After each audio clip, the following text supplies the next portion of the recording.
I have to set the stage first because I'm supposed to be in a radio station studio, and I would be normally receiving calls.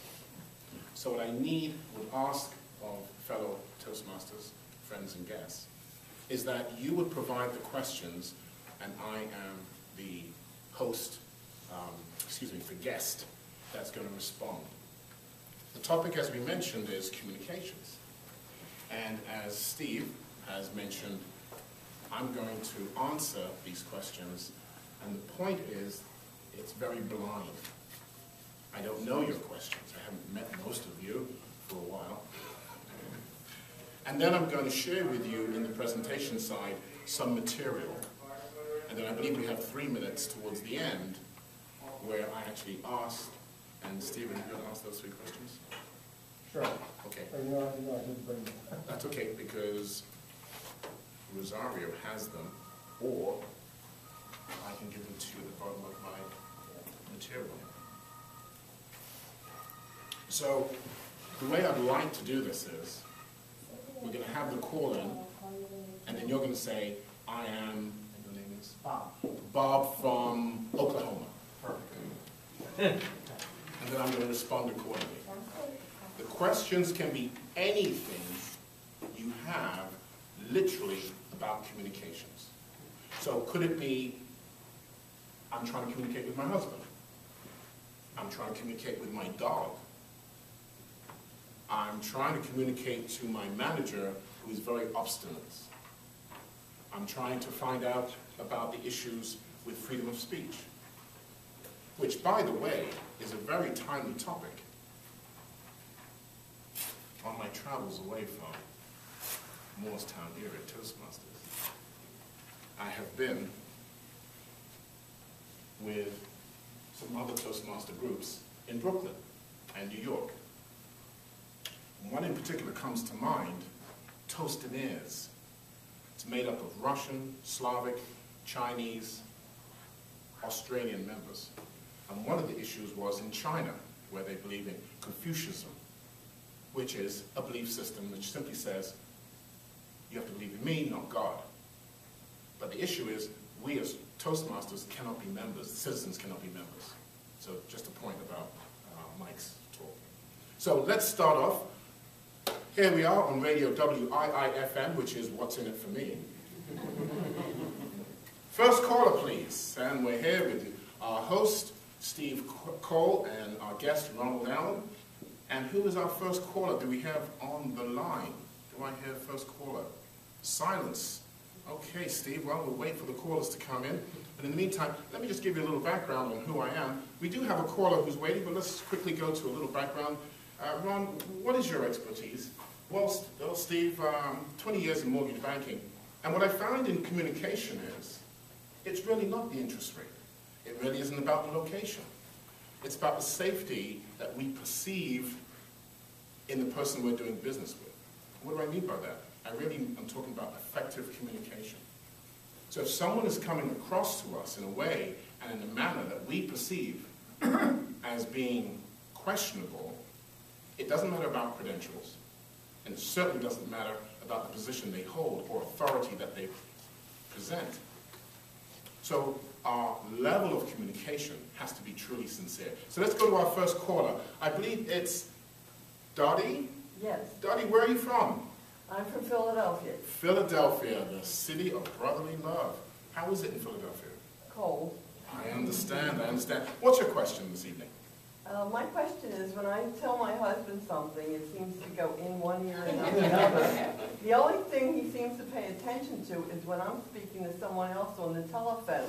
That's how, it seems like if I want him to know something, I have to tell another person on the phone while he's in the other room, and then his ears will perk up. Otherwise, he tunes me out. Well, Dottie, it sounds like you already have the answer to your challenge. Allow me to share something. How long have you been married? 45 years. 45 years. Has he changed his methodology in those 45 years? Not really. Not really. Do you think he will going forward? Probably not. Probably not. Do you find that the solution you have already described to me, and that is to speak to somebody else and then grab his attention and then possibly work your idea in Is that going to work? Does that work for you? Well, I haven't done it on purpose.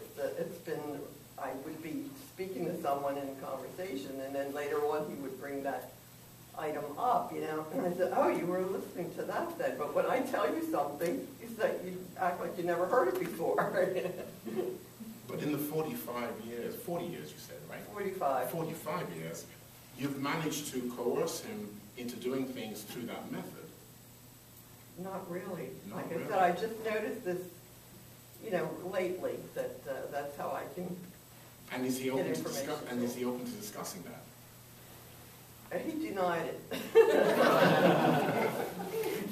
Well, it seems that you might need further assistance. Unfortunately, over the phone, on the radio program, we have limited time. I think that what I'm hearing, and tell me if I'm right, you are trying to communicate. Now it seems that communication is breaking down. Is that correct? Well, I'd like him to pay attention to things that I say and remember them. Ah, and what is his excuse for not doing that? He doesn't have one. He doesn't have an excuse. Is he preoccupied by something else, do you think? On the computer. He's playing games on the computer. He's playing games on the computer. May I suggest the book by Joan Lagerfield called Reality is Broken? And it talks about why we're disengaging from one another and engaging in games. And I would love to talk to you a bit more about that. If you would please leave your name and number on the line, I will certainly get back to you and talk to you offline, because that is, you've just expressed to me a new phenomenon which has been recognized not only with relationships, but also with children. And it is affecting us simply because our real reality, we don't get any substantial reward recognition. Children are tuning out. Parents are tuning out from one another.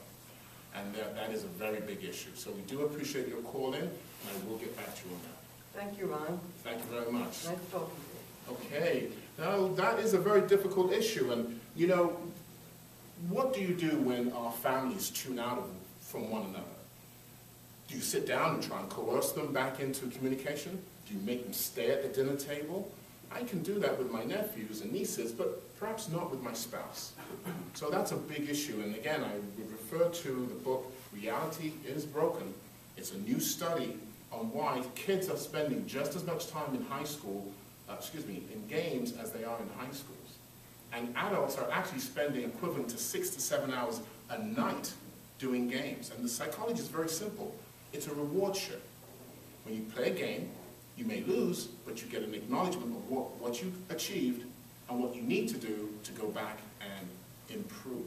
Unfortunately, in our working environments, we simply get negativity. And next call, is there any other callers on the line? Let's see. Steve, you know, we've got a few callers here. I would like to share with people a few things. There was a gentleman called Alexander Solzhenitsyn who spoke about the freedoms that he was prevented from having. The simple freedom of writing in Russia. And I'm putting this book up on the webcam on Skype, and hopefully those who have that service can see it. We here have the freedom, and sometimes we don't exhibit or exert our freedoms by executing it in the marketplace. This is a great book to read because it talks about a time in Russia where people were suppressed from even conversing about certain topics. And today we have the freedom of actually talking about those on radio. Do we have another call? I'm not sure if we have another call coming in. No? Okay. Let's also talk about a great guy, Vincent Peale, Norman Vincent Peale. Some of you may know of him. Talking about good deeds. You know, sometimes, again, I hope you're all seeing this on our webcam and our Skype system we have on the radio station. Many of you may not realize that this is an individual that had been supporting Toastmasters. I wonder if we can have anyone calling in about Toastmasters. You know, it's a great organization started in the basement of a YMCA in California. I believe it's Santa Ana, 1942. Most of you may not realize, but Toastmasters helped people communicate. The average person. And right now it has over about 219,000 members in about 16 different countries. So Ronald, tell me, how were you drawn to Toastmasters? Absolutely, Steve. Well, Toastmasters, I wanted to learn the formality of introducing myself to people and also to situations. Now, a lot of people laugh because they say, well, you're from England, Parliament, the Queen, you've got all the formality you need. Yeah, but, some of us actually missed that part of the school. I was one. So, one search and meaning I've come to look for in Toastmasters is Robert's Rules of Engagement, parliamentary engagement. And I find it helps me to understand the protocol in addressing people, situations, and also stabilizing situations which would otherwise get out of hand. And it just helps. What other reasons have you heard why people want to join Toastmasters? Oh my goodness, Steve, a myriad of reasons. As I mentioned before, Toastmasters is in about 16 different countries. One, it's the fear of speech. We're all afraid of speaking in public. And that's unfortunately part of our educational challenge in this country especially. Two, people want to know how to get their message across. Sure, they have the idea of speaking their mind. Unfortunately, when they get a response, it's not necessarily a supportive response. So they need to know how to counter that, how to coax their opinion in the right way to get the desired result. So you see Toastmasters as helping people express themselves? Absolutely, absolutely. So do you see Toastmasters helping more people to express themselves? Oh, definitely. We actually have a leadership program for the youth. As we've been just talking about, Alexandra on the phone was talking about her relationship with her husband. Well, can you imagine what's going on in many families? Well, if you can engage the children in something where they use their minds and their voices, especially because that's what they're crying out for, now you've really engaged them. Now you've pulled families together, you've pulled communities together. I'll give you a classic example. About 2 years ago, a governor, I think it was from Alexander's city in Philadelphia, he was fighting between the arms dealers on the street and the community organizations. And he brought his attorney general in and said, we've got to stop guns. And I approached him on that. I said, I think you've got the wrong approach. I think what you should have done is embrace the NRA, which is the National Rifle Association, and say, would you bring your resources and educate my communities on how to use guns safely? Well, they were in an uproar. How dare you suggest that? That's ridiculous. How can we educate people on how to use guns when they're killing one another? Well, that's just it. Guns are not bad, it's people. And if you can galvanize more people together, you can then start to whittle out the negative. They say in education, there's only one bad kid. He just gets around real well. So I think we're up to time there, Steve. I'm not sure. Do we have any more moments? Yeah, well, before you go, Sure. Like your help in the communication problem, how do I get my daughter to return my phone calls? Well, let me ask you, do you have a smartphone, like a BlackBerry, or do you have an iPhone? No, I don't. Neither one? I have just like a regular. A regular phone, okay. Well, you might be able to download an app. They call these apps. And it actually tracks where your daughter is. And I'll give you a quick joke about that. Before I became an adult and independent, my parents sent me off to a school where I was away 9 months of the year. And when I said to my father, I said, well, Dad, isn't it time you got a home phone, like a house phone? He says, what for? I said, well, we're going away for 8, 9 months of the year. You'll need to know where we are. He responded, I know where you are. You're at school. But today, we do need those little apps so that we can track our family and family and friends. On the other hand, if they resist, especially as a child, you take the phone away. No questions asked. You simply take it away. They obviously cannot afford it. Yes, it'll push them perhaps into certain behavior. You'll be able to track that as well. Well, that's one of the things I want to talk to her about. She can't afford it. She's out living on her own now. Ah. She can't afford it. She has a phone that's too expensive. So. Well, I think my solution is to get a smartphone so I can text back and forth with her. I've heard that. That is Young also... folks only respond to text messages. And also find out what she likes. I think part of communication is really finding out what your partner likes. Not She likes reality TV shows. Yeah, those are a challenge. Those are definitely a challenge. Unfortunately, I don't have an answer for that. And that's the one thing about communications. You have to know where you can back off. Right. Where you know your limitations, as Kenny Rogers says, know where to run, Nowhere to hold on. Well, Ronald, we're just about out of time, so thanks for coming in. Thank you very much, Giving me Steve. all your ideas. Thank Taking you. our phone calls. Thank you.